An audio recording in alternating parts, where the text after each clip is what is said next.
First of all, set up the page by watching this video. L enter. 5 feet. C enter. REC. Offset command O enter. 2 feet.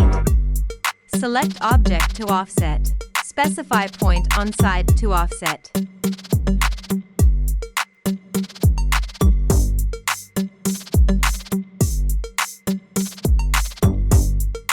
Click on offset icon.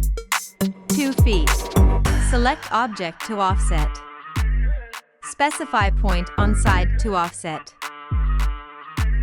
Offset command O enter. 2 feet. Select object to offset.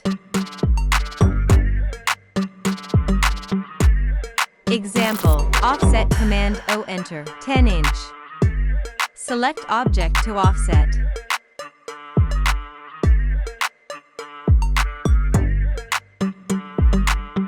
Thank you for watching this video. Please subscribe and share to support this channel.